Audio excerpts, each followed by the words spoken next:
US crackdown on illegal migrants continues as President Donald Trump administration has now deployed 2,000 National Guard troops. As federal agents in Los Angeles faced off against 100 demonstrators during a second day of protests following immigration raids. This now marks second day of protests and unrest in LA. Now, we also learned that officers used tear gas and batons to disperse crowds in the Paramount district. When asked if planned to send US troops to Los Angeles, US President Donald Trump replied, and I quote, "We are going to have troops everywhere. We are not going to let this happen to our country. We are not going to let our country be torn apart like it was done under Biden administration." California, are you prepared to invoke the Insurrection Act? Depends on whether or not there's an insurrection. No, But you have violent people, and we're not going to let them get away with it. Well, we're going to have troops everywhere. We're not going to let this happen to our country. We're not going to let our country be torn apart like it was under Biden and his auto pen. I'm being joined by my colleague Vishal on the phone line. Vishal, what are the latest developments and how are the authorities actually working to maintain the law and order in Los Angeles right now? Well, Shubhangi, the latest is that demonstrators have ignited some self-driving vehicles in downtown LA, and the latest report suggests that at least 4 to 5 vehicles have been set on fire. These are all self-driving vehicles. So this is the latest in the escalation in the protests that have now entered its third day. And the protests have been sparked off by some immigration raids conducted by the Trump administration. And that is how it started. The U.S. administration has responded heavily to it and has sent, as you mentioned, hundreds of National Guard. There are talks that the U.S. Marines could also be sent, so that could be another level of escalation.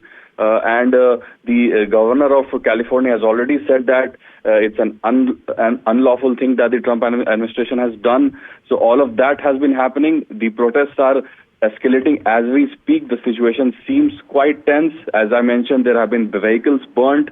So far, there are no reports of anyone getting hurt, but the situation remains quite tense and volatile on the ground in LA. Right, thank you, Vishal, for giving us all those details. We'll continue tracking that story. Now, viewers, take a look at what actually happened in Los Angeles. Here's a report from the ground to give you a sense of what is happening in Los Angeles right now.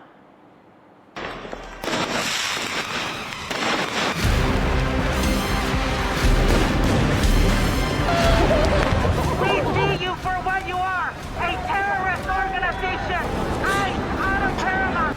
You are not welcome here. In a rare and controversial move, U.S. President Donald Trump has deployed 2,000 National Guard troops to Los Angeles.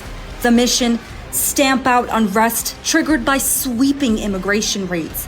And now, what began as enforcement has ignited a political firestorm. Typically, National Guard troops are deployed at the request of a governor, but in a stunning power play, Trump bypassed state leadership, invoking a rarely used provision of the Insurrection Act to take control himself. The federal crackdown on undocumented migrants has ignited widespread protests. Tensions have boiled over with violent clashes and mounting outrage over the use of military force. All this as over 100 people have been arrested after ICE agents raided several businesses in search of undocumented workers. In the Latino-majority Paramount district, residents confronted Border Patrol agents. Officers responded with tear gas as streets filled with smoke and fires erupted. Shrubs and debris set alight. The protests spiraled out of control as Trump ordered the deployment of California National Guard troops to contain the unrest. Earlier, the U.S. president lashed out at California's Democratic leaders, branding Governor Newsom and LA Mayor Karen Bass as incompetent for their alleged mishandling of the violent riots. He also announced new rules banning protesters from wearing masks, escalating an already volatile situation. Governor Newsom fired back, calling the move purposely inflammatory, warning it would further erode public trust and inflame tensions already running high. Trump's latest actions mark a dramatic escalation in his broader crackdown on immigration, blurring the line between law enforcement and military intervention. As troops patrol city streets, the question now remains, just how far is the Trump administration willing to go? Samia Afsar, NDTV World.